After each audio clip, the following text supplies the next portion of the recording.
Each year we're privileged to organize a festive menorah lighting at the Wellington Arch, which is a central London landmark located across the street from a building whose address is literally number 1 London.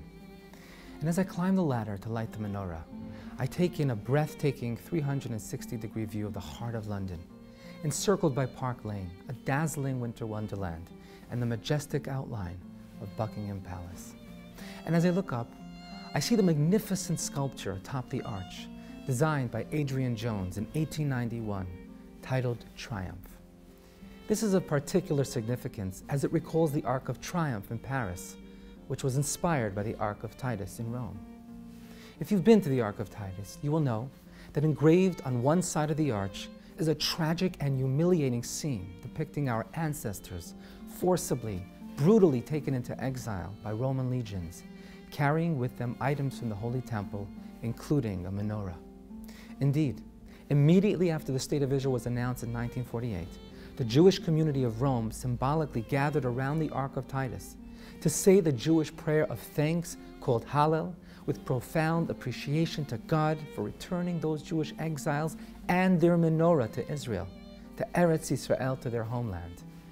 How appropriate that the national emblem of the State of Israel includes a menorah, symbolically marking the full cycle of Jewish history. Which reminds me of a moving footnote in recent history. In a now famous photo, a small brass menorah, all 8 lights kindled, faces off against a menacing Nazi banner with a proud swastika. It was the 8th night of Hanukkah in Kiel, Germany, a small town with a Jewish population of 500. The last night of Hanukkah fell on Friday evening, and Rabbi Akiva Baruch Posner, the spiritual leader of Kiel, was hurrying to light the menorah before Shabbat set in. Directly across the Posner's home stood the imposing SS headquarters in town, displaying the dreaded Nazi party flag in the cold December night. With the 8 lights of the menorah glowing brightly in her window, Rabbi Posner's wife, Rachel, snapped a photo of the menorah and captured the Nazi headquarters and flag in the background. She wrote these words in German on the back of that photo.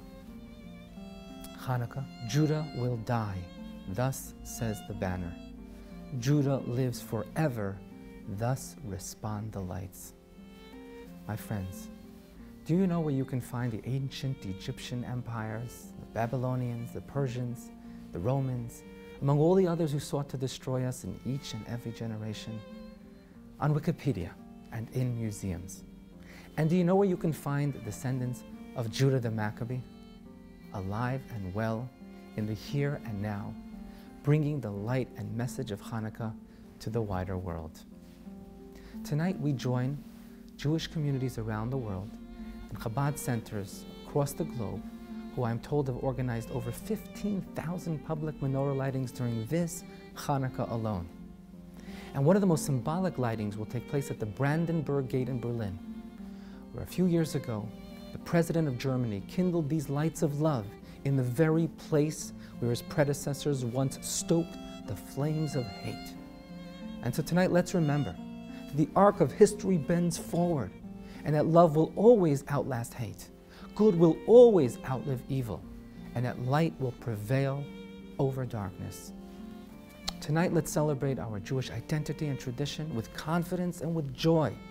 Tonight, let's bring the Hanukkah light into the public square, as Jews have done throughout history, ever since we were tasked with being a light unto the nations.